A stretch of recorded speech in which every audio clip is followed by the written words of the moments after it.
আসসালামু আলাইকুম রহমতুল্লাহ।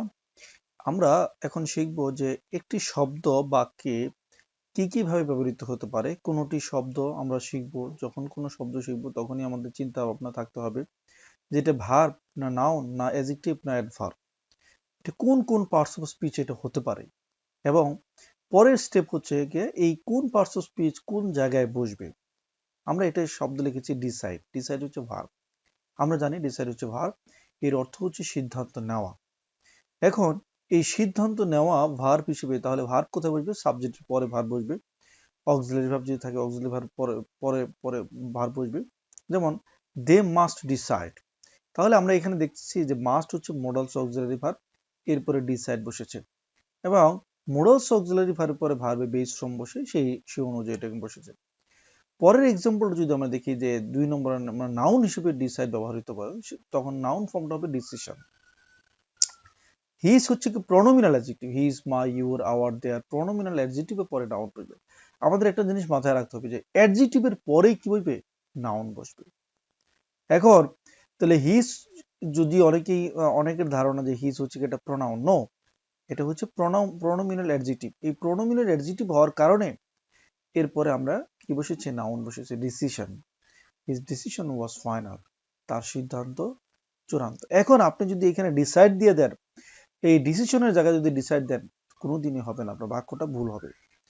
এরপর আমরা 3 নম্বর দেখেন অ্যাডজেক্টিভের ব্যবহারটা আমরা দেখছি যে এই ডিসাইড শব্দটি অ্যাডজেক্টিভ ফর্ম হচ্ছে ডিসিসিভ। এখন এই ডিসিসিভ যে আপনি ব্যবহার করবেন, এই ডিসিসিভটা বাক্যে কোথায় বসবে? আমরা এখানে দেখছি যে এখানে ইজ হচ্ছে কি একটা ভি ভার্ব। এই ভি ভার্বগুলি একটা হচ্ছে লিঙ্কিং ভার্ব। মাথায় রাখবেন যে লিঙ্কিং ভার্ব আর বি ভার্ব হচ্ছে সেম।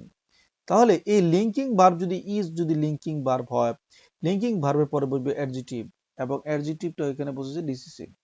এখানে দেখেন একটা প্রিপজিশন রয়েছে, তাহলে আমাদের লিঙ্কিং ভার্ব এবং অ্যাডজেক্টিভ প্লাস হচ্ছে কি প্রিপজিশন। যেমন he is good at English, তাহলে এই বাক্যে দেখেন ইজ এর পরে গুড বসেছে। গুড কি?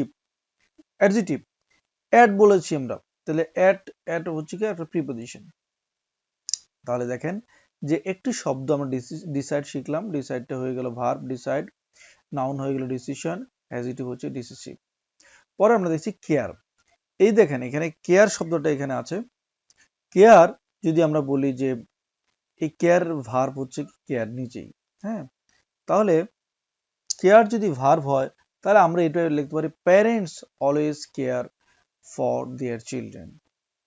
এই যে parents always care for their children আমরা বলেছি, তার মানে কি প্যারেন্টস এখানে সাবজেক্ট আর কেয়ার হচ্ছে কি এখানে ভার্ব। তাহলে সাবজেক্ট এর পরে ভার্ব বসেছে, যেহেতু প্যারেন্টস হচ্ছে প্লুরাল সুতরাং এখানে কেয়ার বসেছে, না হলে কেয়ারস হতো। আর অলওয়েজ থাকলে এটা প্রেজেন্ট ইনডিফিনিট টেন্স হয়। Always, daily, normally, occasionally, often, এই শব্দগুলি থাকলে প্রেজেন্ট ইনডিফিনিট টেন্স হয়। তাহলে এখানে আমরা কেয়ারকে দেখলাম ভার্ব হিসেবে ব্যবহৃত হলো। এই কেয়ার ঠিক একই ফর্ম থাকবে, কিন্তু এই কেয়ারের নাউন ফর্মটা হচ্ছে কেয়ার। আমরা যদি বলি the patient is under the best care, এখন আমরা এখানে দা বসেছে, দেখছি আমরা দা, তো দা বসানোর পরে এখানে বেস্ট বসেছে, বেস্টের পরে হচ্ছে কি কেয়ার বসেছে। আমরা আর্টিকেলের নিয়ম জানি, article plus adjective plus noun. Article বা ডিটারমিনার যেই হোক, ডিটারমিনারের পরে এই নিয়মটা থাকবে যে ডিটারমিনারের পরে যদি দুটি শব্দ থাকে, প্রথমটা অ্যাডজেক্টিভ পরেরটা নাউন। সুতরাং বেস্ট যেহেতু এখানে বসেছে, বেস্ট আমরা বুঝতে পেরেছি যে এটা অ্যাডজেক্টিভ, কেয়ার হচ্ছে এখানে নাউন। তাহলে the patient is under the best care, এখানে care is a noun। ওকে, এবার আসে অ্যাডজেক্টিভ। কেয়ারের অ্যাডজেক্টিভ হচ্ছে কেয়ারফুল।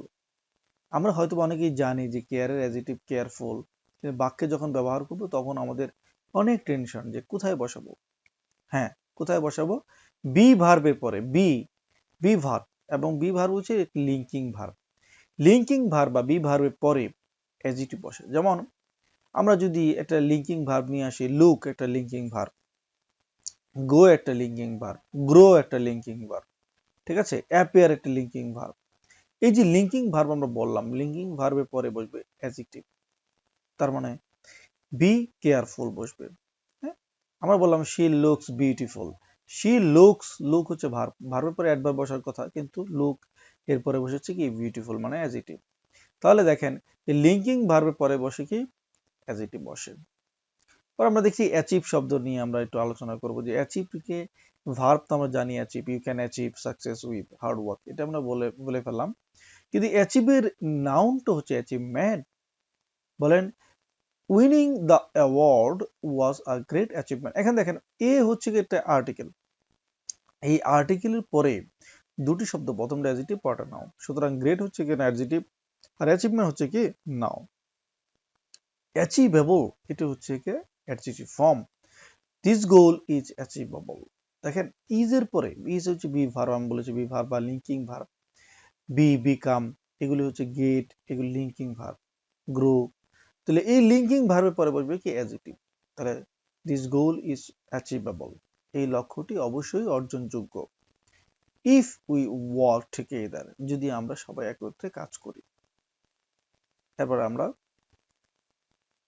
তাহলে বিলিভ নিয়ে আমরা কথা বলবো। বিলিভ মানে বিশ্বাস, বিশ্বাস করা। এখন দেখেন যে আমি বিশ্বাস করি, I believe you, I believe in miracles, আমি অলৌকিক ঘটনায় বিশ্বাস করি।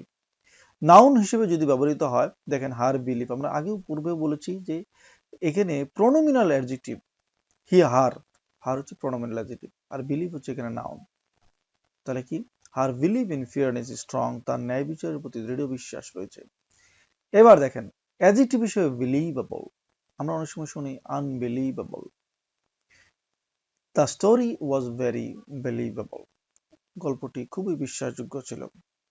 আশা করি আপনাদের এইভাবে প্রতিটা শব্দ নিয়েই কাজ করবেন, যে শব্দ যখন শিখবেন তখন শব্দের পার্টস অফ স্পিচ কোনটা কোনটা পার্টস অফ স্পিচ হতে পারে এবং সেটি বাক্যে ব্যবহার করা শিখতে হবে।